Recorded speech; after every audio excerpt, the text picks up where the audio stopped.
Terlebih dahulu, Bismillahirrahmanirrahim. Bismillahirrahmanirrahim.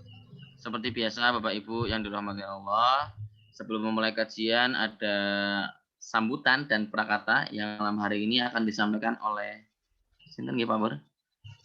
Dari PWM belum ada bapak-bapak, ada yang rawuh belum ya?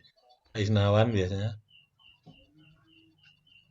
Tidak. Wah, kita belum ya. Nggih, kami persilakan Pak Purwati. Oke. Bismillahirrahmanirrahim. Assalamualaikum warahmatullahi wabarakatuh. Waalaikumsalam. Alhamdulillahirabbil alamin. Nahmadu wa nasta'inu wa nastaghfiruh wa na'udzu billahi min syururi anfusina wa min sayyiati a'malina. May yahdihillahu fala mudhillalah wa may yudlilhu fala hadiyalah. Asyhadu an la ilaha illallah wahdahu la syarikalah wa asyhadu anna Muhammadan abduhu wa rasuluhu la nabiyya ba'dah. Allahumma sholli wa sallim wa barik ala nabiyyina Muhammadin wa ala alihi wa sahbihi ajmain amma ba'du. Yang saya hormati Bapak Ustadz Dr. Ing Suhendra MSc yang sudah berkenan meluangkan waktu pada kesempatan ini untuk berbagi pengetahuan, berbagi pengalaman pada kita semuanya. Yang saya hormati ibu-ibu, bapak-bapak, ini sudah hadir juga Bapak Dr. Barkah dari Shelter UAD, dari Dr. PKU Muhammadiyah, baik Yogyakarta maupun Gamping, juga dari PKU Bantul, mungkin ada yang juga sudah rawuh. Marilah terlebih dahulu kita senantiasa memanjatkan puji dan syukur kehadirat Allah SWT atas nikmat yang terus dilimpahkan pada kita. Sampai saat ini alhamdulillah kita semuanya dalam keadaan sehat walafiat, dalam naungan hidayah, iman dan Islam, atau Islam dan iman, sehingga kita masih tetap memegangi tuntunan Allah sebagai pedoman kehidupan kita untuk menuju kebahagiaan hidup di dunia maupun hidup di akhirat. Ibu-ibu dan bapak sekalian, malam ini spesial, materinya yaitu Bapak Dr. Engineering, Dr. Engineering Suhendra yang sudah hadir di tengah-tengah kita yang akan menyampaikan. Cuma saya mohon maaf, tema yang tertulis di flyer maupun di link ada yang kurang kata-katanya gitu nggih Pak Indra. Mohon maaf, Pak Indra akan menceritakan bagaimana sikap terhadap produksi vaksin begitu, bukan pada hasil riset vaksin itu sendiri begitu. Monggo nanti kita ikuti, dan perlu kami sampaikan pada Pak Indra bahwa peserta Muhammadiyah with You ini sekarang ini sudah sangat luas, bukan hanya dari lingkungan daerah istimewa Yogyakarta, tapi juga dari luar daerah. Jadi sudah sangat luas, tidak hanya juga dari para santri yang isolasi mandiri karena terkonfirmasi positif, tapi juga dari pengelola-pengelola shelter, dari pengurus-pengurus Muhammadiyah, maupun dari masyarakat umum. Juga sudah banyak yang mengikuti kegiatan kita ini. Alhamdulillah, kita senang malahan kalau kegiatan seperti ini dapat memberikan manfaat kepada masyarakat yang lebih luas. Baik, saya kira itu. Sekali lagi terima kasih Pak Indra, terima kasih kepada seluruh tim yang telah menyelenggarakan kegiatan ini dapat berjalan sehingga sampai pada malam ini, kalau tidak salah sudah ke 178. Jadi kegiatan ini kita selenggarakan setiap malam. Ibu bapak yang mungkin baru bergabung, hanya materinya memang berganti-ganti antara materi kesehatan, materi psikologi, dan keagamaan. Monggo menyesuaikan dengan minat masing-masing, juga monggo misalnya kalau materi keagamaan itu jadwalnya adalah hari Ahad, hari Selasa, dan hari Jumat.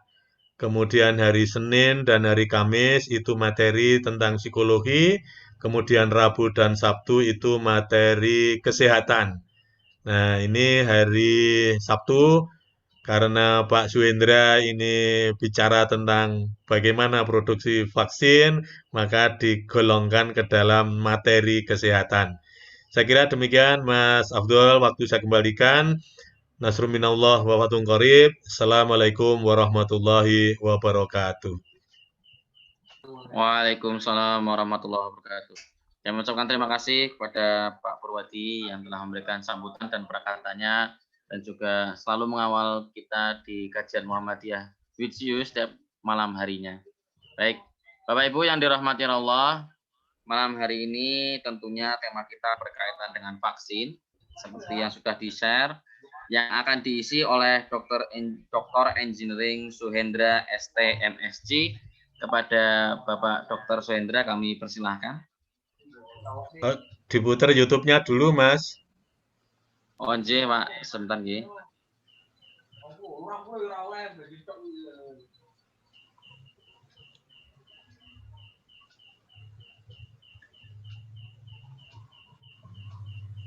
Ya, sebentar saja nanti tidak apa-apa.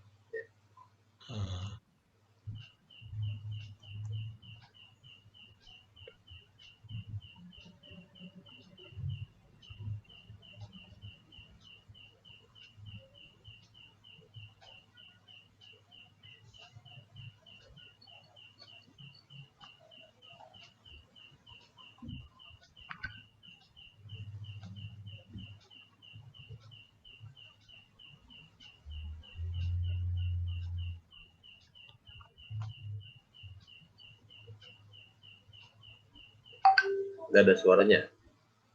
Belum, Pak. Oh ya. Di pojok kiri itu ada share sound, Pak. Share sound. Ya.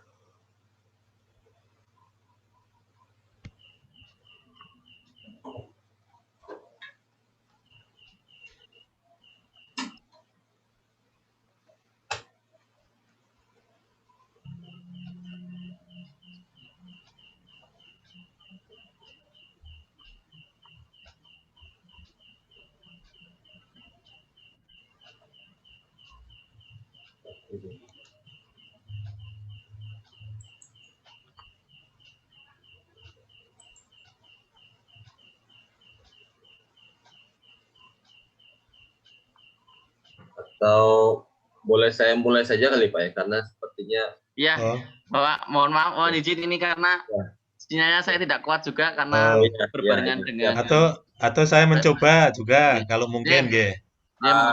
Ini aja Pak, mungkin Nun Sewu, biar saya saja langsung gitu Pak. Oh ya, nggih, monggo. Monggo Pak Indra, nggih, monggo langsung aja. Ya, mungkin khawatir kemalaman ya. Iya, nggih. Mungkin Pak ya. Nggih, monggo Pak. Saya mau pakai ininya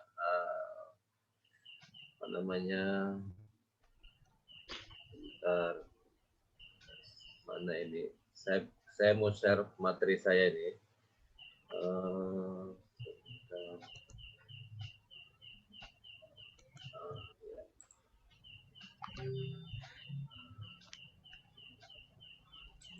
Bentar Pak ya, saya mau inikan dulu.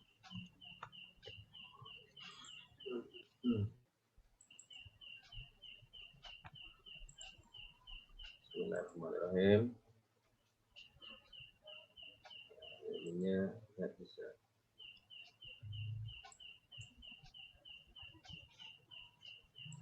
Saya mau share screen saya bagaimana Pak ya? Oh, bisa Pak, semua sudah bisa. Bapak bisa kok. Ya. Nggih. Coba sekarang. Oh ya, ini sekarang nih. Bismillahirrahmanirrahim. Ya, mudah-mudahan sekarang bisa Pak ya. Bisa Pak, sudah. Ya. Bismillahirrahmanirrahim. Assalamualaikum warahmatullahi wabarakatuh. Waalaikumsalam warahmatullahi wabarakatuh. Alhamdulillah, nahmaduhu wa nasta'inuhu wa nastaghfiruh wa na'udzu billahi min shururi anfusina wa min sayyiati a'malina. may yahdihillahu fala mudilla lahu wa may yudlil fala hadiya lahu. Wa asyhadu an la ilaha illallah wahdahu la syarika lahu wa asyhadu anna Muhammadan abduhu wa rasuluhu la nabiyya ba'dah. Allahumma sholli ala Muhammadin wa ala alihi wasallam. Bapak Ibu, para ustadz, para alim, para ulama, kiai, bapak-bapak yang saya hormati, ibu-ibu yang saya hormati, dimanapun berada, bapak kami, angku kami, cici kami, ya, yang sangat kami banggakan yang hadir pada malam hari ini, Bapak Dokter dan juga semua tenaga medis yang ikhlas karena Allah Subhanahu Wa Taala membantu umatnya dalam berjuang pada hari-hari ini, dan kemudian juga semua petugas ataupun aktivis dari Muhammadiyah COVID-19 Command Center yang saya banggakan. Mudah-mudahan acara malam ini adalah acara yang diberkahi oleh Allah Subhanahu Wa Taala. Amin ya rabbal alamin. Saya Hendra, izinkan pada malam hari ini saya diamanahi, ya, diminta oleh Pak Perwadi untuk dari Muhammadiyah Command Center ini untuk membawakan materi tentang bagaimana di industri itu vaksin dibuat, kurang lebih seperti itu. Ya, mudah-mudahan bermanfaat buat kita semua. Dan saya, latar belakang saya adalah engineering seperti yang diceritakan tadi. Saya dari 2001 sampai 2019 ada di Jerman untuk studi, kemudian postdoctoral research dan engineering konsultan di beberapa perusahaan, terutama juga perusahaan farmasi internasional, yang tentunya juga salah satunya atau beberapanya memproduksi vaksin COVID saat ini. Izinkan saya satu persatu akan bahas, namun kajian tentang yang akan saya sampaikan sini adalah berbasis pengalaman individu sebagai engineering atau engineer atau sebagai konsultan, dan tidak terkait nanti kalau Bapak Ibu yang berlatar belakang kedokteran atau biologi atau seterusnya. Ini lebih pada hal-hal praktis teknis, dan karena itu apabila ada nanti beberapa dari peserta menginginkan hal yang ilmu yang lebih dalam, monggo saya dibantu untuk melengkapi ilmu keterbatasan ilmu saya. Di sini juga banyak dokter saya pahami, sehingga nanti akan bisa banyak hal-hal positif yang bisa saling bertukar menukar informasi dan bermanfaat buat umat kita saat ini. Nah, jadi Bapak Ibu rahmatullah yang saya hormati, sebelum saya memulai tentang vaksin, supaya kita tegakkan dulu, supaya kita luruskan dulu apa sih sebenarnya dalam kehidupan kita yang digunakan, yang dianggap sebagai produk kesehatan. Paling tidak ada 4 ini yang kita pahami. Pertama, kita kenal obat, ini sudah kita paham. Kemudian kita akhir-akhir ini kenal vaksin juga. Apa itu vaksin? Obat sama vaksin itu gimana sih? Bedanya apa sih? Lalu ada juga alat kesehatan. Terus selain itu orang juga berbondong-bondong minum kunyit, minum virgin coconut oil, minum omega 3 dan sebagainya, dan seterusnya, minum katakanlah herbalain dari tanaman dan seterusnya. Lalu apa bedanya? Jelas dalam ilmu industri obat-obatan yang kita namakan industrialisasi vaksin atau industri farmasi adalah yang berbasis pada obat dan vaksin saja. Kenapa seperti itu? Nanti akan kita lihat bagaimana herbal dan juga tentu alat kesehatan tidak dimasukkan ke dalam industri farmasi. Dan kenapa herbal juga tidak dinamakan sebagai, kalau dalam industri orang yang beraktivitas sebagai profesional di industri farmasi, tidak dinamakan obat, ya, tapi tetap dinamakan herbal. Ya. Baik, satu persatu akan saya bahas sedikit-sedikit supaya nanti kita tidak tercampur apa obat, apa vaksin, herbal. Ini yang tadi saya namakan yang ada di farmasi, obat dan vaksin. Nah, obat itu untuk orang sakit.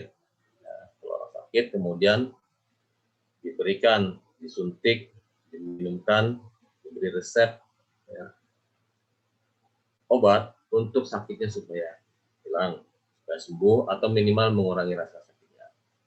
Sementara vaksin ini diberikan kepada orang sehat supaya orang sehat ini tidak sakit, tidak sakit. Virus dari luar yang mau mengancam dia, mengancam kesehatan ini tidak mempan, kurang lebih seperti itu. Nah, jadi diawali dengan para ilmuwan, para profesor, para akademisi, researcher dan sebagainya. Ya, vaksin dan obat ini dikaji. Ya, sumbernya dari mana? Apa gitu. Misalkan orang sakit, kenapa orang itu bisa sakit? Atau kalau misalkan kita mau dapatkan vaksin untuk antivirusnya, bukan antivirus, untuk tubuh kita kebal terhadap virus, apa sumbernya? Ya, jadi terutama sumber-sumber yang berbasis pada mikroba, ya, mikrobiologis, apakah bakteri, apakah jamur, atau apakah virus. Dalam kondisi saat ini kita sering mengenal virus corona, ya, vaksin anti atau vaksin untuk membentengi tubuh dari virus. Jadi intinya ada kajian-kajian dari mana sumbernya. Nah, vaksin ini adalah sumbernya nanti adalah virus. Nah, sekarang kalau saya boleh izinkan saya melompat sedikit, pertanyaannya adalah kenapa kok vaksin datangnya lama? Kenapa kok vaksin COVID ini lama? Kok cuma sedikit? Cukup apa enggak? Nah, apalagi kalau kita bahas ini nanti relevan apa enggak itu. Relevan apa enggak ya. Karena memang demikian situasinya. Orang kan sekarang pada ingin cepat datang, suntik, sembuh, kurang lebih gitulah. Ya, nyatanya memang tidak semudah itu. Ada orang bahkan sudah disuntik vaksin, toh kenapa kok masih terpapar juga? Nah, ini bukan bahasan saya, tapi secara umum ini makhluk hidup yang dimasukkan, artinya yang bersumber dari makhluk hidup, entah itu yang diinaktivasi, nanti akan kita bahas sedikit-sedikit, ataupun yang diambil saja kode genetikanya, dimasukkan ke dalam tubuh manusia. Kemudian tubuh manusia yang begitu banyak katakanlah interaksi biologis, kimia, fisika di dalam tubuhnya, interaksi enzimatisnya, ada enzim-enzimnya, interaksi bahan-bahan kimianya, yang tidak pernah manusia sempat dan mampu menganalisa satu persatu interaksi itu, nggak tahu gitu. Kenapa ini kok orang tertentu mantep, mempan dan sebagainya, tapi orang lain nggak mempan, kan? Kurang lebih seperti itu. Padahal sumber atau bibit dari virusnya mungkin sama, strain dari virusnya sama, gitu. Katakanlah seperti itu. Ya, kalau di Jerman, saya hampir tiap tahun vaksin influenza. Vaksin influenza itu bahkan vaksin musim gugur sama musim semi beda. Karena memang vaksinnya itu, virusnya itu, karakter virus influenza dan sejenisnya adalah mudah bermutasi, gitu, mudah berubah bentuknya gitu, sehingga nanti kalau bentuknya berubah, tubuh kita nggak kenal lagi gitu, nggak kenal lagi, kode genetiknya tidak diketahui lagi oleh tubuh kita, sehingga tubuh kita tidak siap-siap mempersiapkan kedatangan tamu yang tidak diundang karena nggak kenal gitu. Nah, karena tadi tubuh kita atau virus yang menyerang itu tidak mengenali kembali virusnya itu tidak dikenal lagi karena sudah berubah dan tubuh kita tidak mengenal, sehingga tidak membuat sebuah mekanisme pertahanan di dalam tubuh. Wah, ini musuh gitu, kurang lebih gitulah. Ya. Jadi mengapa vaksin datang lama? Karena ternyata tahapan produksi obat atau tahapan produksi vaksin itu tidak today for tomorrow, gitu. Tidak hari ini untuk besok. Ya, satu ditemukan, kemudian besok jadi semua gitu. Bahkan semuanya jadi selesai diproduksi dalam massal sekali. Gitu. Yang semuanya ternyata secara teoritis dalam kondisi normal, sekali lagi dalam kondisi normal, tahapan pembuatan obat ini saya presentasikan slide ataupun halaman yang katanya dengan kondisi normal tahapan membuat sebuah obat atau sebuah vaksin. Nah, ini yang sudah dipahami oleh orang-orang industri. Ya. Riset dasar ditemukan dulu formulasi bahan obatnya. Jadi para ilmuwan, para cendikia, profesor, akademisi berlomba-lomba ingin menemukan apa sih bahan untuk mengatasi obat tertentu, untuk mengatasi penyakit tertentu. Ya, kan macam-macam itu, ya macam-macam sekali, banyak sekali. Ya, formulasinya banyak sekali. Ya, bahkan untuk satu jenis penyakit katakanlah dikaji sampai 10.000 formulasi bahan kimia, formulasi biologis tertentu yang kalau di probabilitasnya ada kemungkinan sama strukturnya dan sebagainya bisa 4 juta formulasi. Gitu. Jadi sekian banyak dari 10.000 formula itu, ya kemudian dicobakan yang mana nanti satu persatu dicobakan yang mana yang paling mempan gitu terhadap penyakit. Ya, dari 10.000 ini kemudian ya diujikan ke makhluk hidup dulu gitu. Makhluk hidup yang paling memungkinkan atau mendekati secara biokimianya, secara katakanlah genetikanya mungkin seperti itu ya. Pada hewan ya. Ada tikus, ada kelinci, ada mamalia dan sebagainya. Dan dites kita namakan preklinis namanya ya, pada hewan. Nah, dari 10.000 mungkin hanya tinggal 250.000. Jadi sebelumnya ingin saya tekankan sini adalah yang namanya obat itu adalah kalau sudah ada satu jenis penyakit yang definitif yang sudah ditentukan gitu. Ya. Dan kemudian ada satu bahan yang definitif. Komposisinya tertentu, ya, strukturnya tertentu, struktur kimia, struktur biologi, struktur fisika begitu. Ini korelasi satu dengan satu. Ya, itu dinamakan bagi orang industri namanya obat. Kalau herbal, kenapa tidak dinamakan obat? Begitu. Ya, karena herbal itu kan katakanlah kunyit gitu ya. Itu kan rumus kimianya masih banyak tuh kunyit itu, banyak sekali. Ada rumus kimia A, ya, B, C dan sebagainya, banyak sekali. Ratusan rumus kimia yang dikandung oleh kunyit itu. Dan bahan kimia mana yang nanti efektif untuk menghilangkan penyakit yang diinginkan oleh si kunyit ini kan tidak spesifik, sehingga nanti yang dinamakan obat itu adalah tadi itu spesifik satu bahan dengan satu penyakit, itu dinamakan obat. Jadi mohon maaf ini harus saya tegakkan dulu kalau mengacu pada definisi ini. Jadi kalau orang bilang ini obat ini, mungkin dalam definisi sehari-hari masyarakat umum ya katakanlah ini obat ini ya mudahnya seperti itu. Tetapi secara industri kita namakan function arzneimittel, bahasa Jermannya seperti itu, bahan-bahan fitofarmaka atau bahan herbal dengan bahan obat ini ada perbedaannya. Jadi dari yang sudah 10.000 ini ternyata yang efektif, yang mampu, yang terhadap penyakit, ya. Misalkan tikus, dimasukkan penyakit di tikus itu, kemudian dikasih obat formula yang macam-macam. Oh, ternyata yang mempan cuma kurang lebih 250 bahan kimia saja gitu, di tikus ya.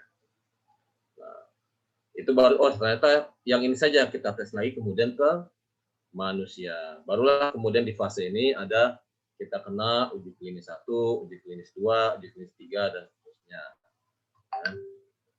Nah, jadi mulai sedikit-sedikit diujikan ke manusia. Ya.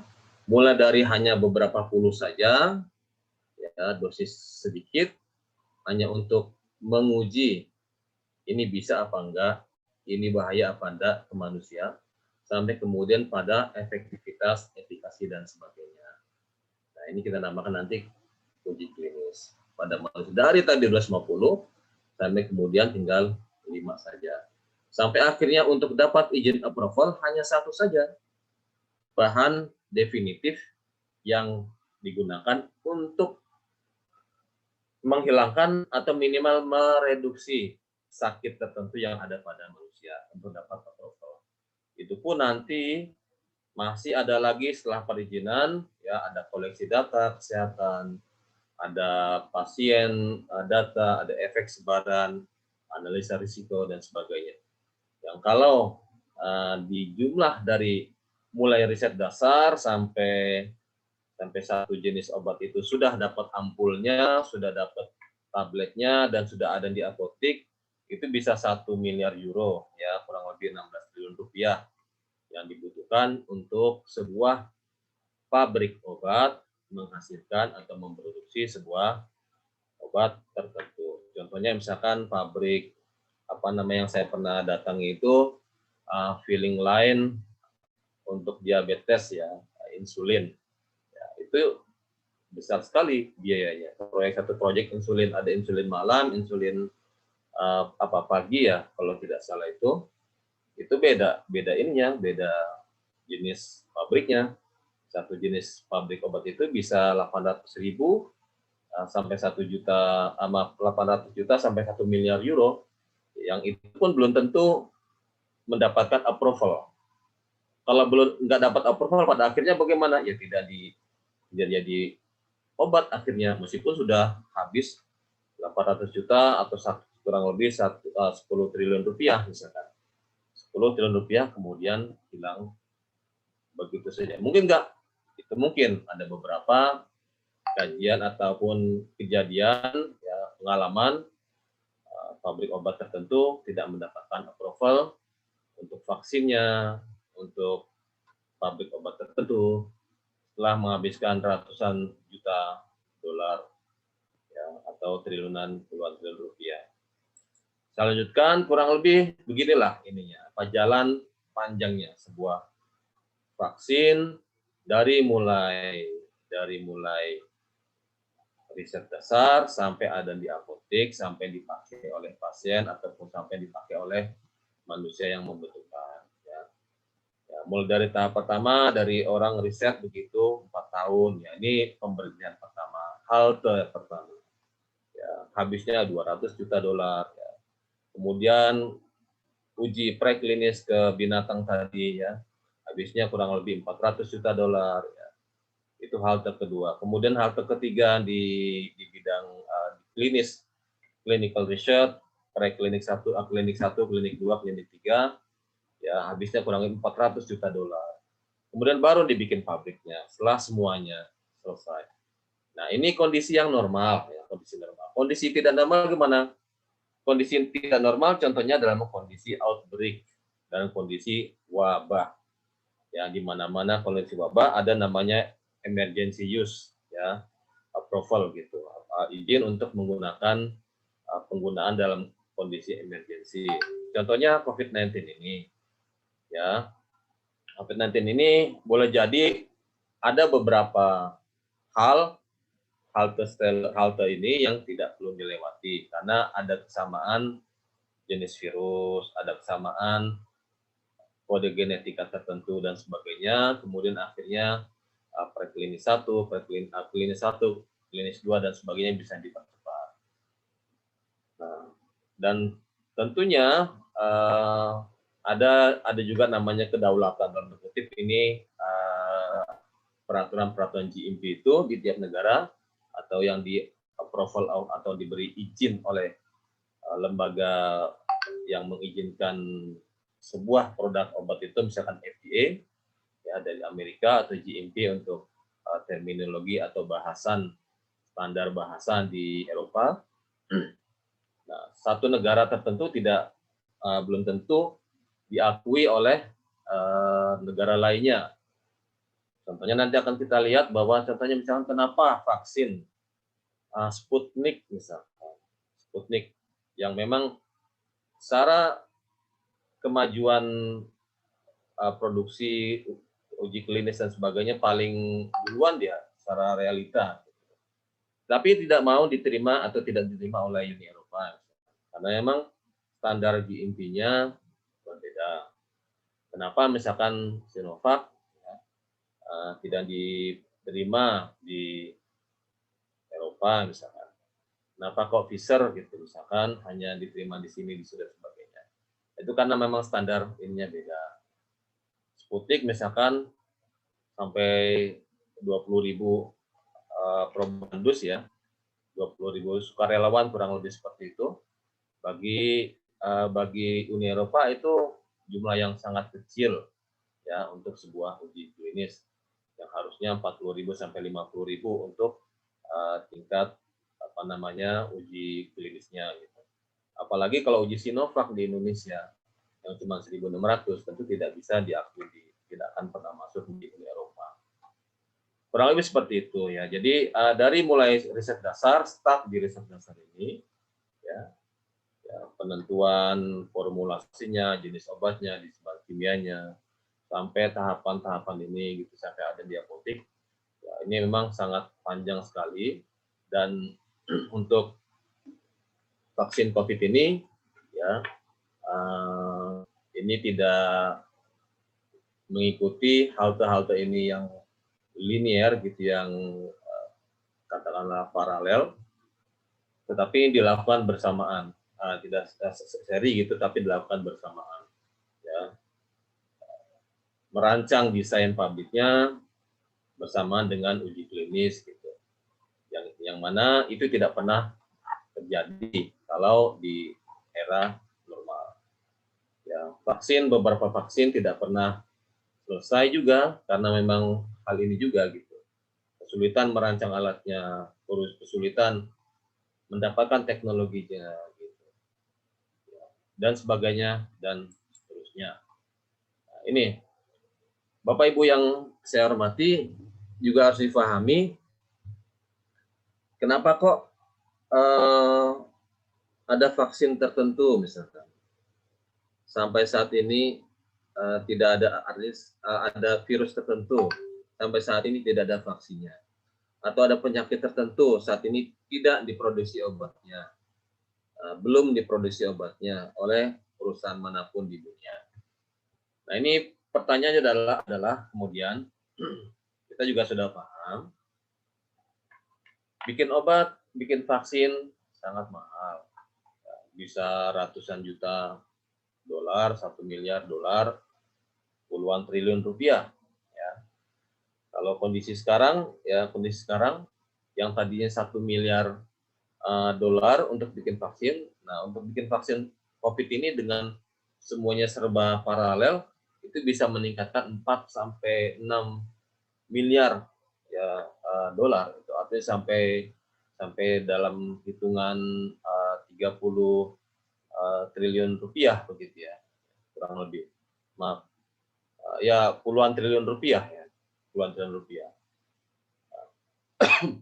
Kenapa kok sampai seperti itu? Karena pada akhirnya yang memproduksi vaksin, memproduksi obat itu bukan skala rumahan, ekstrimnya seperti itu. Ya. Bukan skala rumahan, bukan skala universitas. Jadi kalau misalkan ada orang atau ada media mengatakan, oh Universitas A gitu mau membuat vaksin bla bla bla dan sebagainya. Universitas A mungkin dia sudah menemukan, tetapi apakah sampai menjadi vaksin? Nah, ini menjadi pertanyaan, karena nanti vaksin itu adalah ya kan, tadi harus dicobakan lagi, diujikan lagi, dites lagi, didesain alatnya lagi, ya, kemudian didesain nutrisi untuk perkembangbiakan mikrobanya dan sebagainya, baru kemudian di packaging begitu. Nah, ini kan tergantung nanti ada enggak perusahaan yang mau. Nah, perusahaan itu di mana-mana lah, ya, mikirnya kan duit, ya. Kami untung apa enggak, kurang lebih gitulah, ya. Nah, karenanya sebuah obat, ya, itu merupakan, atau sebuah vaksin itu merupakan sebuah kompromi ekonomi, kompromi politik, kompromi teknologi misalnya. Sekali lagi ini fungsi kompromis banyak hal. Kompromi politik, politik ini artinya take and give, ya. Kamu mau kasih saya apa, saya kasih, bisa kamu kasih apa kamu. Kurang lebih seperti itu. Normal di mana-mana sama. Jadi si perusahaan ini akan mendapatkan informasi dari misalkan contohnya apotek tertentu, ya, dari pasien yang membutuhkan treatment tertentu, dari rumah sakit yang kemudian ya menangani pasien itu, yang kemudian datanya diolah oleh perusahaan-konsultan tertentu, yang katakanlah bahan kimianya, bahan biokimianya, biologisnya diriset dari lembaga universitas tertentu, yang duitnya, ya sekali lagi duitnya, yang merupakan modal untuk bikin itu, ya mereka perusahaan-perusahaan itu juga banyak yang likuiditasnya gampangannya uang cashnya itu nggak banyak, sehingga menunggu market, menunggu aliran saham masuk ke perusahaan mereka, ada gejolak sedikit di perusahaan itu, market nggak mau, saham anjlok dan sebagainya, nggak jadi tuh obatnya. Kurang lebih seperti itulah. Pada akhirnya juga nanti harus mendapatkan approval, ya, izin dari otoritas setempat, di mana pemerintah mengizinkan atau tidak, kurang lebih seperti itu. Jadi ini merupakan kompromi bergaining politik antara berbagai aspek, ya, terutama berbagai aspek pemerintah ini di sini. Ada nggak risetnya, ada nggak dukungan market gitu, dukungan biaya. Vaksin, misalkan vaksin flu burung lah, gitu. Itu sudah pada uji klinis 3. Tapi sampai saat ini tidak ada vaksinnya. Ya. Kenapa? Karena itu tadi marketnya tidak mengakui atau tidak mendukung, ya, secara ekonomis sebuah perusahaan membuat itu gitu. Ya, jadi apalagi kemudian ya semuanya tidak didukung oleh pemerintah misalkan. Ya, dalam artian pemerintah mengatakan, oh kayaknya warga kami sudah pada herd immunity-nya sudah bagus gitu terhadap vaksin tertentu. Ya sudahlah, nggak usah divaksin lagi, ya karena sudah pada kebal semua, sudah punya imunitas bagus gitu kurang lebih. Akhirnya apa? Ya perusahaan tidak lagi memproduksi vaksin itu. Ya. Vaksin apa? Vaksin ini AIDS misalkan. Sampai saat ini sudah 50 tahun, sudah bahkan lebih dari 50 tahun. Dan sudah ada banyak kajian klinis 3 begitu, sudah selesai, sudah matang. Tidak ada vaksinnya. Artinya apa? Karena tadi ini nggak ada perusahaan yang mau rugi. Gitu. Ya. Nggak ada perusahaan yang mau rugi. Jadi artinya apa? Demikian juga dengan COVID-19 ini. Ya. COVID-19 ini pemerintah memberikan otoritas dengan bantuan dana juga tentunya. Ya, dengan bantuan dana, kemudian dibuatlah vaksin oleh perusahaan yang sudah mampu memproduksi. Artinya vaksin itu dibikin di perusahaan karena nggak mungkin dibikin di lembaga riset yang memang tempatnya terbatas, kemudian juga tidak diakui fasilitasnya, tidak terjamin kebersihannya, tidak terjamin keamanannya dan sebagainya. Seterusnya tidak mungkin banyak sekali gitu. Apalagi kalau kita bicara jutaan dosis gitu ya, jutaan dosis ya, berapa banyak harus diproduksi tiap hari gitu kan. contohnya misalkan satu batch vaksin yang 10.000 meter kubik ya, maaf 10.000 liter ya, 10.000 liter gitu ya, 10.000 liter itu perlu waktu minimal untuk produksinya. Kalau produksi, karena ini kan makhluk hidup ya, virus ya, yang kemudian dikultivasi atau dikembangbiakan begitu ya, kemudian sama seperti makhluk hidup lainnya kan perlu waktu untuk mulai makan nutrisi sampai kemudian matang besar ya, kemudian dipanen gitu kurang lebih ya, ya. Perlu waktu 4 sampai 7 hari, kemudian perlu waktu disaring lagi, dimurnikan, perlu waktu untuk kemudian di packaging minimal 3 minggu. 3 minggu hanya 10.000 liter. 10.000 liter ini baru bahan dari reaktornya, bioreaktornya. Yang paling maksimal 5% jadi bentuk vaksinnya gitu. Hanya sedikit saja yang dimasukkan ke dalam ampul gitu. Ya. Jadi sedikit sekali kemudian harus mengejar jutaan dosis gitu. Nah, perusahaan mana yang mampu gitu ya untuk memenuhi itu? Apakah mampu dalam 2 tahun ini tercapai? Dalam kondisi ini banyak yang meragukan karena perusahaan-perusahaan besar itu memiliki keterbatasan fasilitas gitu. Kalau mereka pakai fasilitas mereka, mereka tidak menggunakan untuk yang lainnya, untuk produksi obat yang lainnya dan sebagainya dan seterusnya. Sehingga ya gampangannya kalau kita paksakan sebuah dapur gitu, dapur tertentu, restoran tertentu, atau ada order yang tadinya ini rumah makan Padang gitu, ada order misalkan suruh bikin gudeg gitu, dapurnya terbatas gitu, ya salah satu alternatif supaya gudegnya diproduksi massal banyak, ya bikin rendangnya itu di stop dulu gitu, kurang lebih gitulah ya. Ini kan kondisi logis karena tidak mungkin dia membuat alat dalam waktu yang singkat. 1 tahun saya tidak pernah mendapatkan, dulu pernah bekerja itu untuk satu alat filling lainnya itu bisa 2 tahun. Jadi kurang lebih hal-hal yang sangat sensitif itu. Jadi intinya adalah memang sangat kritis bagaimana nanti teknologi baik yang dihasilkan di universitas atau lembaga riset ataupun yang didesain oleh sebuah perusahaan konsultan ya dapat dipakai oleh sebuah perusahaan.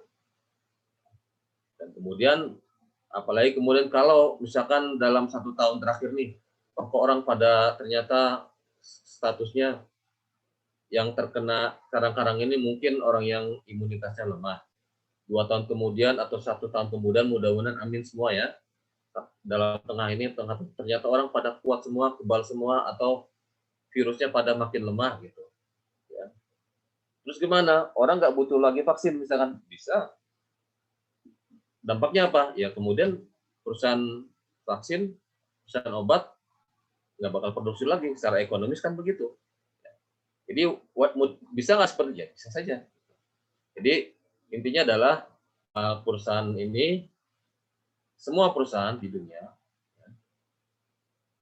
ujung-ujungnya adalah profit gain, ya meskipun tentunya ada selipan-selipan atau nuansa-nuansa kemanusiaan di dalam produksi itu. Tentunya karena mereka filosofinya adalah ingin bersama membantu manusia, tetapi tidak core gitu, tidak rugi secara ekonomi, mereka masih mampu mendapatkan keuntungan. Kita lihat di sini misalkan perusahaan-perusahaan yang mampu survive dari peraturan seperti itu perusahaan besar yang omsetnya sudah sangat banyak sekali.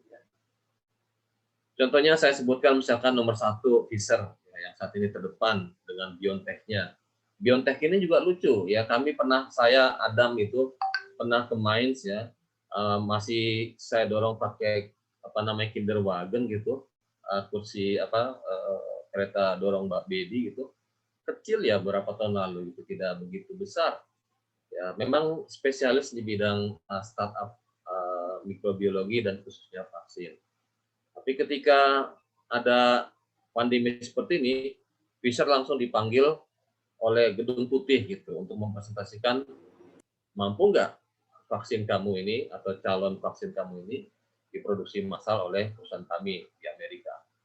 Kurang lebih seperti itulah ya. Kemudian akhirnya ininya melonjak omsetnya. Ya.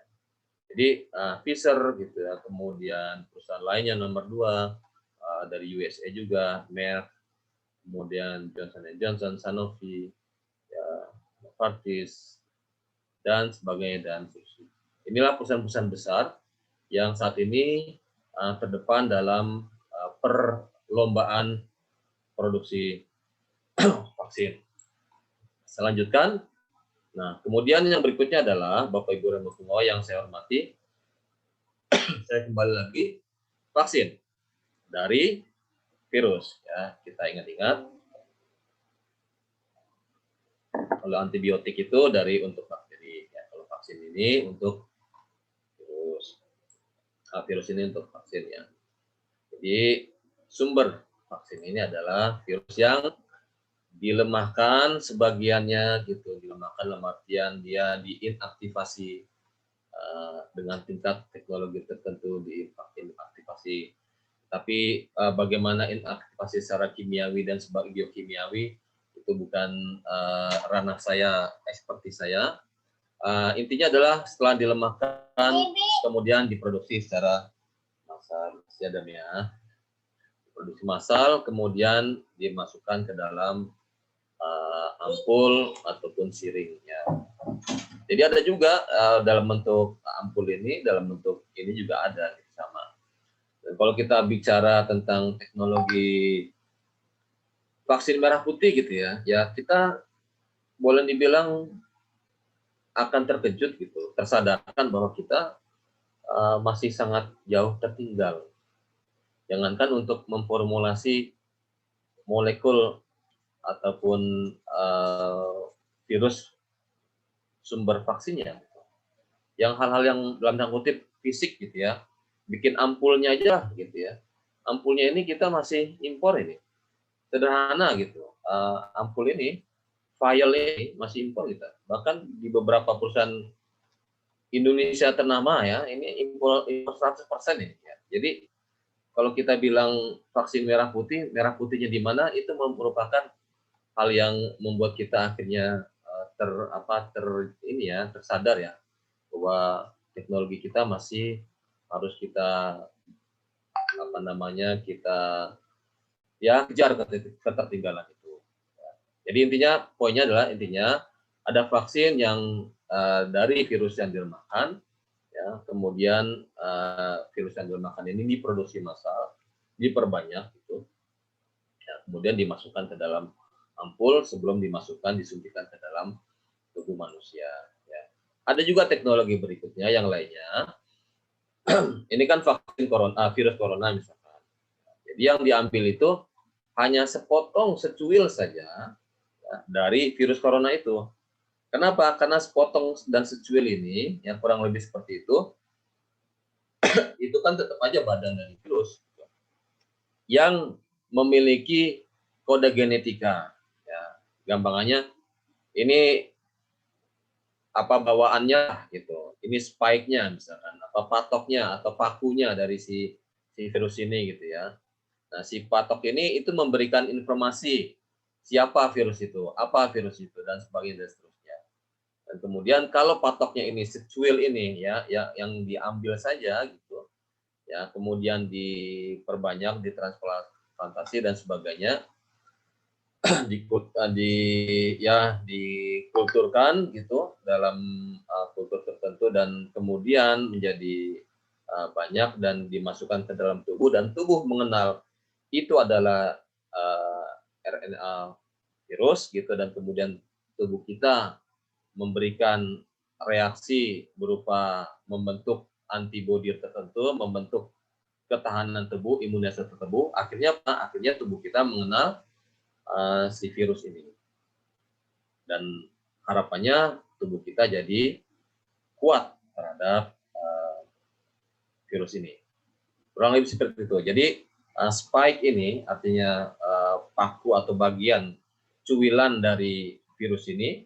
Dan ini teknologi yang lebih ramah, lebih katakanlah lebih aman gitu daripada teknologi yang tadi inaktivasi virus yang diinaktivasi gitu ya. Dan ini Pfizer, kemudian Moderna, Sputnik juga pakai ini. Kalau Sinovac itu pakai virus yang diinaktivasi. Nah, analoginya seperti ini Bapak Ibu semua. Ya. Virus bagian secuil itu ibarat kayak apa namanya flash disk gitu atau USB gitu ya. Bagian saja. Yang kemudian kalau dituncepin gitu, yang dimasukin ke dalam komputer kita sudah kenal gitu informasinya ada di sini. Nah, jadi tubuh kita gitu juga sama, dimasukin dikit aja, tek gitu. Oh sudah, tubuh kita sudah mengenal gitu, mengenal apa sih itu, apa sih DNA-nya yang ada di situ gitu. Dan kemudian dengan aman tubuh kita membentuk imunitas untuk melawan bahan atau benda aneh itu tadi. Sehingga apa? Sehingga kalau ada virusnya, karena sudah dikenal oleh tubuh kita, kemudian tubuh kita memberikan perlawanan. Jadi ujung-ujungnya adalah bagaimana imunitas tubuh itu memberi perlawanan terhadap virus yang datang. Kurang lebih seperti itu. Nah, dengan metode yang sama, virus ini dikembangbiakan kemudian diproduksi.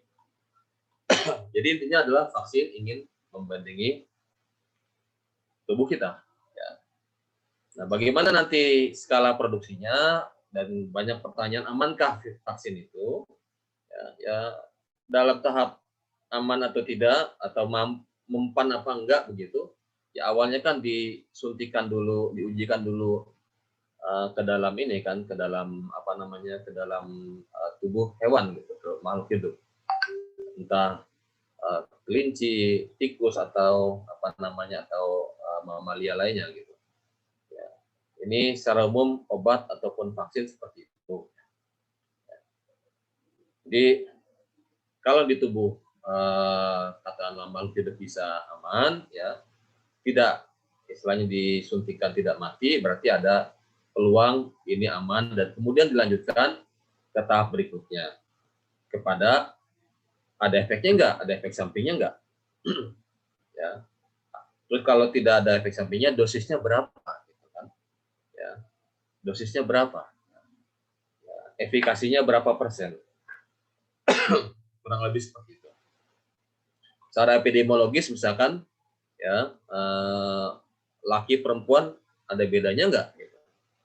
Tua muda ada bedanya enggak? Gitu. Nah ini dilakukan uji klinis. Ya.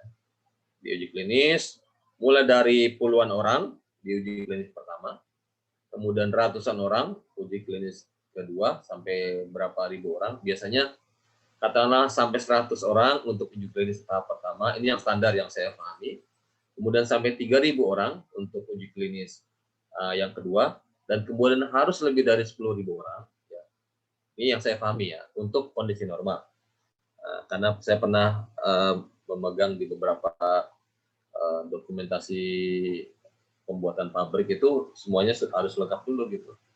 Uji termasuk dokumen tentang uji klinis ini sudah harus masuk dulu.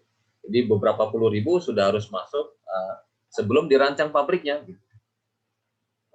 Data tentang ternyata sudah mendapatkan approval, uji klinis selesai, baru kita bikin pabriknya. Beberapa puluh ribu biasanya seperti itu untuk vaksin kebanyakan di tahapan yang normal.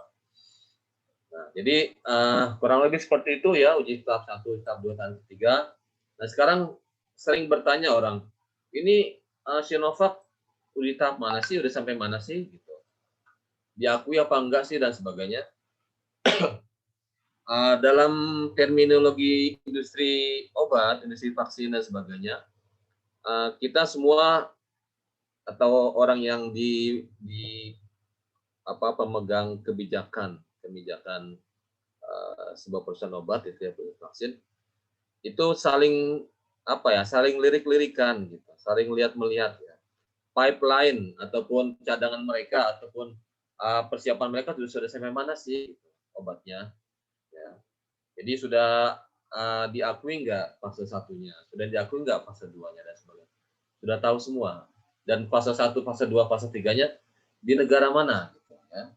Nah, jadi ada platform yang memang banyak sekali yang menunjukkan sudah sampai mana sebuah produk farmasi ya, dilakukan. Apakah sudah selesai preklinisnya atau baru preklinis atau sudah klinis 1, klinis 2, klinis 3. Nah, kurang lebih websitenya ini. Contohnya ini, misalkan contohnya kalau kita mau input ya, input apa nih, di mana gitu, misalkan contohnya di yang saya cek ini, SARS-CoV infection di negara Indonesia ya, dan sudah ada uji klinis tahap 2 untuk vaksin dari Sinovac yang dilakukan oleh Universitas Padjadjaran Bandung ya. Kurang lebih seperti itulah ya, sudah dipahami. Kita masukkan misalkan SARS-CoV di sini misalkan katakanlah Tokyo gitu atau Jepang gitu ya. Atau misalkan Singapura gitu. Akan ketahuan juga nanti dari vaksin dari mana gitu ya. Atau produk apa? Sudah jenis clinical trial-nya, clinical trial tahap berapa gitu. Ya. Ini kalau di dunia industri obat kami paham juga, oh obat kita kompetitornya ini gitu. Misalkan contohnya Anetumab Rivasib gitu ya, obat untuk kanker selaput yang ada di sekitar paru-paru gitu ya, atau Eylea ya untuk yang saya pernah itu ya, untuk anti ini pokoknya obat mata gitu yang memang disuntikan langsung ke matanya ya. Nah, itu kompetitornya mana gitu, sudah sampai mana tahap berapa gitu ya.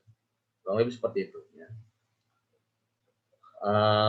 Nah, karena time to market ini sangat penting, sehingga nanti kita mendesain clinical trial, bahkan mendesain alat yang mempercepat itu semua. Itu fungsi ekonomi. Kalau sebuah obat dikalahkan oleh obat di perusahaan lain, secara ekonomi kan perusahaan tertentu kan akan berkurang gitu, ya. Sehingga dan juga masalah keterbukaan.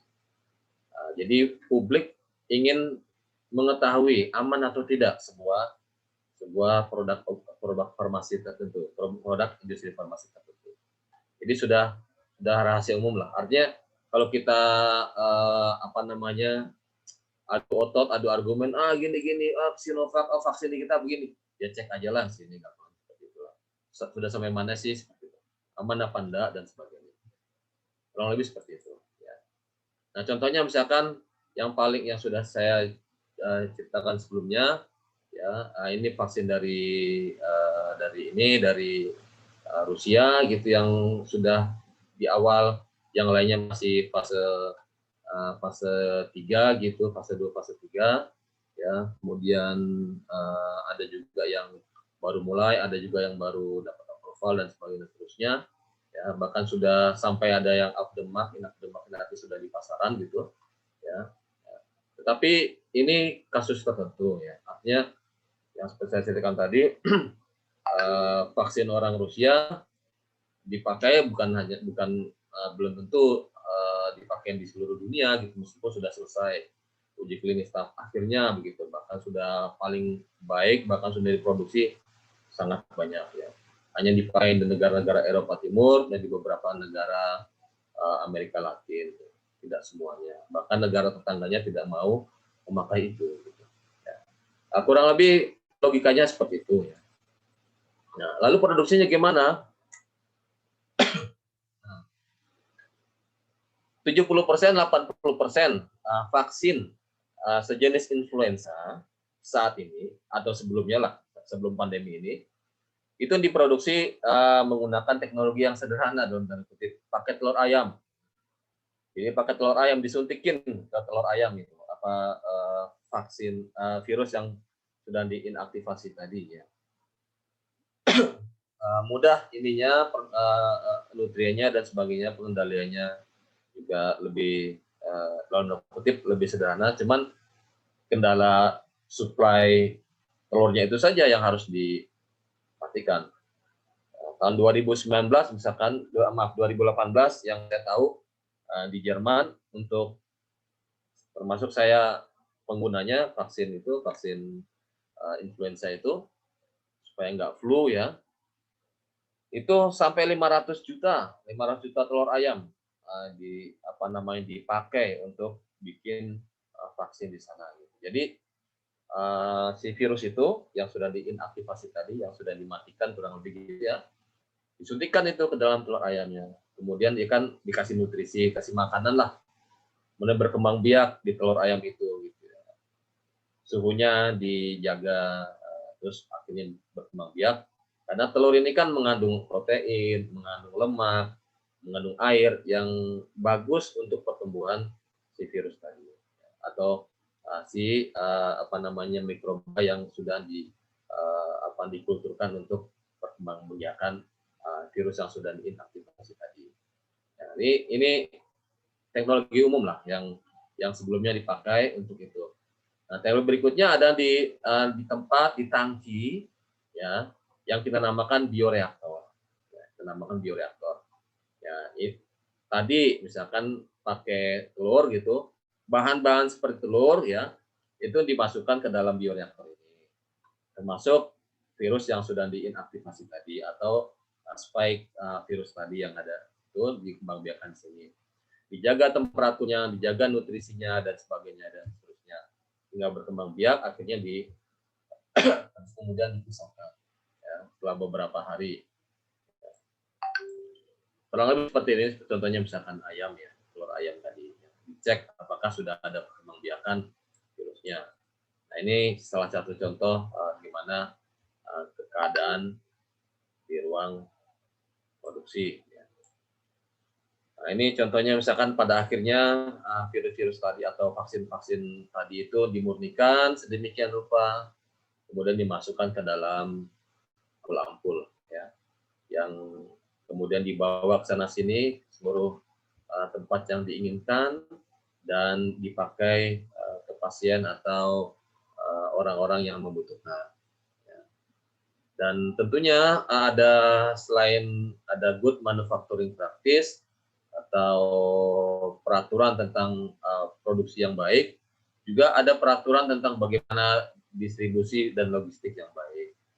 Ya, artinya apa? Artinya vaksin tertentu itu hanya boleh disimpan dalam temperatur sekian, misalkan, ya, yang memang tidak boleh lebih dari 25 derajat atau berapa, saya kurang begitu eksak paham ya.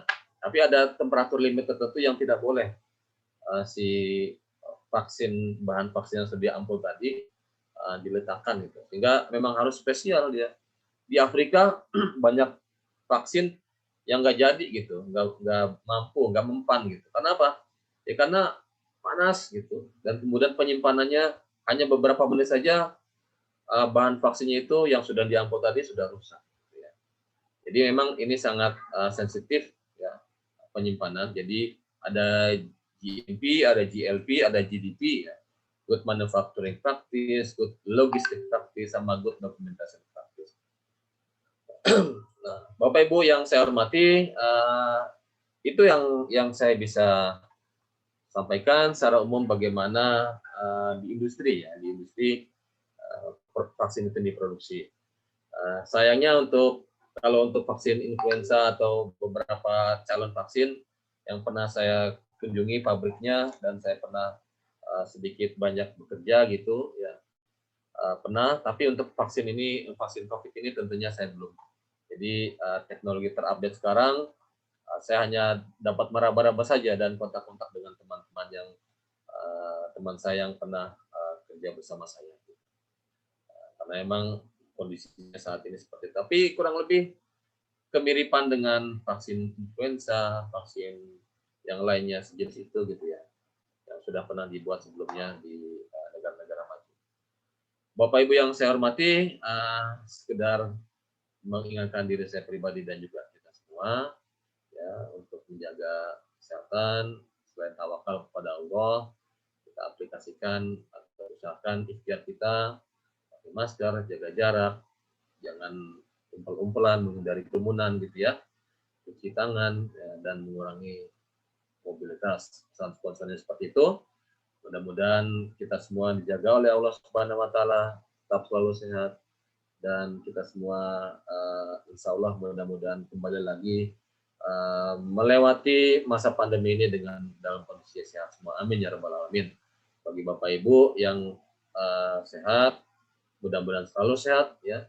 Bagi Bapak Ibu yang saat ini sedang diuji oleh Allah Subhanahu wa taala, mudah-mudahan segera sehat, dan ujian ini kan nggak lama insya Allah. Mudah-mudahan cepat segera berlalu.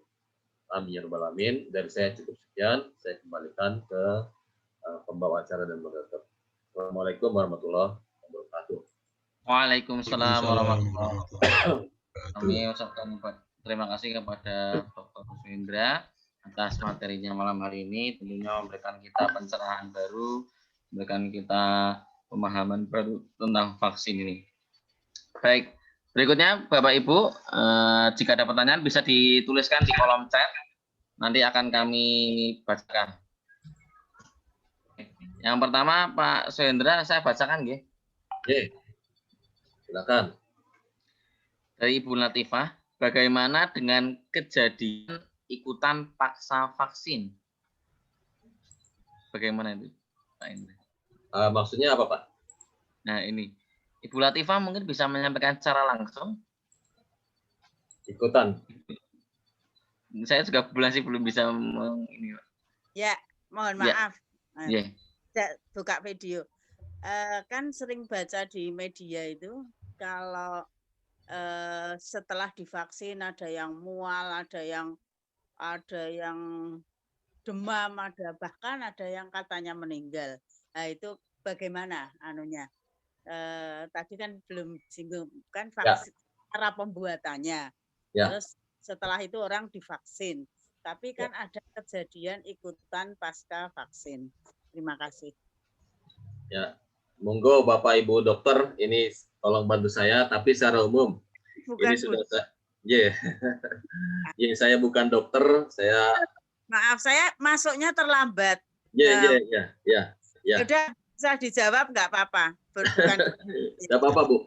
Itu kan dalam ranah medis ya. Yang saya utarakan ini ranah teknis, tapi secara umum itu dalam ranah ini ya Bu ya, apa namanya, efek samping ya, side effect. Ya. Side effect itu memang kita, ini saya pribadi aja, saya tidak di bidang ini, cuman secara umum ya,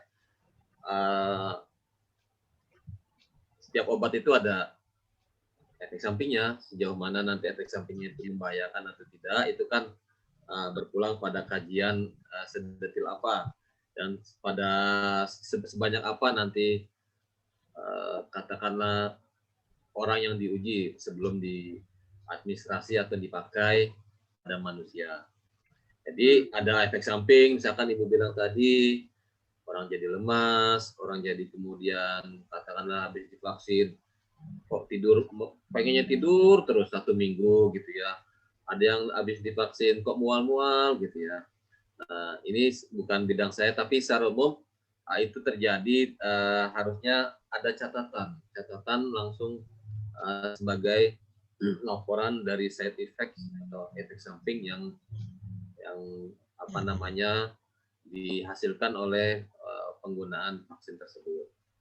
Kenapa terjadi itu ya? Karena memang vaksin itu ya tidak cocok gitu untuk manusia, atau manusia dengan manusia lain, dan itu memungkinkan terjadi seperti itu.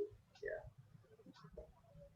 Apalagi kalau vaksin tersebut ya memang katakanlah kajiannya belum menyeluruh gitu, karena memang ada hal-hal tertentu memang berdasar kajian yang ada gitu, hanya dibatasi sebelumnya hanya sekian ribu orang gitu ya, dan ternyata dari sekian ribu orang sebenarnya kurang banyak gitulah kurang lebihnya, masih perlu tambahan begitu, hingga tidak semua efek samping terdokumentasi dengan baik selama ini. Kenapa bisa seperti itu? Ya memang bisa. Ada yang di beberapa tempat tertentu ya bahkan lebih dari itu gitu. Tapi secara umum monggo silakan kalau ada Bapak Ibu dokter yang ingin membantu saya dan membantu Ibu tadi, Ibu siapa tadi saya lupa ya, dalam menjawab Latifah. Bu Latifah ya, kenapa kok ada efek mual ya, kenapa kok ada efek ngantuk 7 hari, 8 hari, 10 hari gitu, ada juga gitu. Ya, ada yang efek ya naudzubillah, ada yang bahkan tidak ada efeknya gitu. Habis disuntik kena gitu, kena COVID gitu. Habis disuntik di Norwegia ada yang meninggal gitu ya. Nah, kenapa seperti itu? Nah, ini kajian medis ya. Monggo ada Bapak Ibu dokter yang mau ini kan. Ini ada Ibu Ekor ini, ada Pak Barkah, Pak ada dokter yang Barka. lain. Ya, Monggo barangkali mau. Barkah biasanya sama praktek ini. Bu Ekor ini ayo monggo. Ya, saya Mungkin Ibu sedikit Ekor ini. saja. Ya, saya sedikit saja mungkin mungkin juga tidak seluruhnya benar ya, tapi sependek pengetahuan saya. Bunda saya ini Bu Latifah ketemu di sini. Setiap imunisasi atau vaksinasi, baik itu yang dilakukan pada anak yang balita itu ya, yang kita mengenal banyak imunisasi wajib pada balita, imunisasi lainnya pada balita, dan imunisasi haji, umroh, dan lain sebagainya yang dilakukan. Itu ada istilah KIPI, kejadian ikutan pasca imunisasi. Nah, itu memang ada, dan maka setiap sehabis imunisasi atau vaksinasi itu ada masa observasi. Jadi di mana kita diobservasi untuk mengetahui apa KIPI, karena KIPI ini bisa berbeda-beda yang dirasakan oleh seseorang. Kalau yang kita lihat ya dari keluhan beberapa yang melakukan vaksinasi ini, keluhan terbanyak itu ngantuk. Jadi banyak yang mengantuk. Saya salah satu cerita yang dari Dokter Indria itu menceritakan beliau itu sampai nyetir dari rumah sakit ke rumah beliau itu tertidur 2 kali di jalan. Ya Allah. Untung tidak terjadi kecelakaan kayak gitu ya. Jadi beberapa kali itu katanya sampai tidurnya itu pules bermimpi, jadi nyetir itu sampai tertidur bermimpi kayak gitu 2 kali. Kemudian yang kedua keluhannya lapar, jadi menjadi sangat lapar hari itu kayak gitu. Cuman memang hanya di hari itu saja, tapi ada juga yang mengeluhkan tadi seperti Ibu Latifah sampaikan, mual dan sebagainya itu tadi. Memang berbeda-beda, tapi itu kita kenal selazimnya adalah kejadian ikutan pasca imunisasi. Mungkin ya ini ada kaitannya dengan proses yang terjadi atau reaksi yang terjadi di tubuh kita, karena tubuh kita memang dirangsang untuk membentuk antibodi terhadap vaksin yang dimasukkan. Mungkin itu sedikit saja, Bapak, mudah-mudahan bisa membantu. Kadang-kadang itu menjadi rasa takut karena untuk menerima vaksin ya gitu ya. Itu matur suwun. Matur suwun Bu Latifah. Nuwun Bu Dokter Ekor ini ya. Baik. Berikutnya Pak Sendra. Berikutnya, bagaimana cara melemahkan virus, dan setelah melemahkan virus bagaimana cara melemahkan virus hingga yang diinginkan itu seperti apa, cara mengontrolnya juga. Oh ya, ini melemahkan virus di bioreaktor ya Pak ya, di bioreaktor, atau kalau melemahkan virus di alam tidak ada ininya, tidak ada saya tidak tahu bagaimana caranya gitu melemahkan, karena memang tergantung nanti pada kondisi imun masing-masing ya. Tapi kalau di dalam konteks meremahkan virus dalam artian contohnya misalkan virusnya diinaktivasi gitu, perkembangannya dihambat. Sejauh ini dilakukan dengan bahan kimia, Pak. Bahan kimia dengan jadi masih belum ada, atau yang sependek pengetahuan saya masih tidak ada free chemical vaksin production lah jauh ini. Jadi apa itu bahan kimianya saya tidak hafal, tapi memang itu ada bahan kimia tertentu gitu yang memang harus dilibatkan dengan kondisi tertentu, kemudian si virus ini lemah dan berhenti tumbuh pada fase tertentu di bioreaktor. Gitu juga secara umum lah, secara umum kan ada fase mikrobiologi itu ada fase awalnya lagi makan gitu, kemudian fase tumbuh ya, kalau selnya itu kemudian besar-besar gitu. Nah, ada fase standar gitu, fase katakanlah fase sudah matang gitu, dan kemudian ada fase matinya. Kalau dibiarkan terus akhirnya mati kan, mati terus. Tapi itu tidak diinginkan bagi hal tertentu. Karena apa? Karena justru yang diinginkan adalah ketika si mikroba tertentu memproduksi bahan yang diinginkan paling banyak, sehingga perhitungan-perhitungan sudah dilakukan sebelumnya, kurang lebih pada fase ini atau pada hari ini kurang lebih dan seterusnya pertumbuhan mikrobanya sudah pada fase dewasa gitu, sebelum fase tua gitu ya. Nah, pada fase dewasa ini si mikroba ini menghasilkan hormon ini, menghasilkan bahan kimia ini dan sebagainya. Dan pada saat itu sudah ada hitung-hitungannya bagaimana harus diinaktivasi, dimatikan atau dihambat pertumbuhannya, dan kemudian habis itu diekstraksi atau dan seterusnya diambil bahan kimia ataupun komponen yang diinginkan. Jadi teori umumnya gitu Pak Adi ya. Ya, detailnya di tiap bioreaktor tergantung ininya. E. coli untuk bikin insulin beda dengan virus ya, untuk vaksin ya dan sebagainya, berapa lamanya juga ya, bahan kimianya apa dan sebagainya juga beda.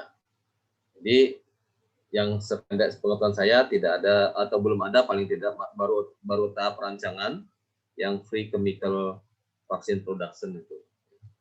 Matur nuwun Pak Hendra. Sami-sami Pak Adi, Pak Dr. Adi, matur nuwun.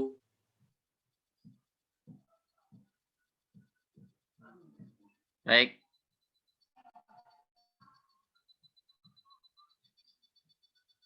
Ada pertanyaan, apakah vaksin Sinovac aman? Ya, betul. Ya. Apakah vaksin Sinovac aman? Kalau sudah selesai uji klinis tahap 3, sudah ada datanya, berarti sudah ada yang menggaransi, sekali lagi ada yang menggaransi ya, ada yang menggaransi bahwa vaksin Sinovac ini aman. Ya.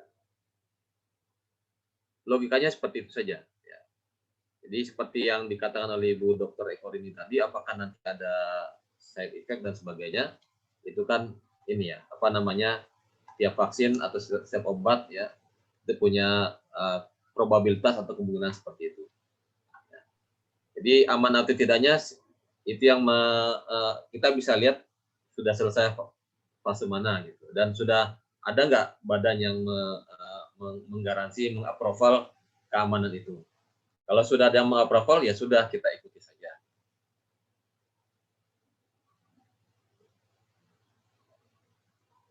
Ya. Karena sekali lagi definisi aman ini kitabnya itu ya, bukunya itu juga acuannya macam-macam gitu. Yang seperti saya bilang tadi, yang dari Rusia meskipun lebih bagus dari Sinovac masih dibilang belum aman oleh orang Eropa, ya, orang Uni Eropa begitu.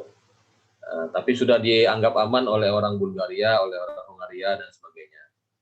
Ya. Yang Sinovac misalkan ya sudah dikatakan aman oleh orang Indonesia. Ya.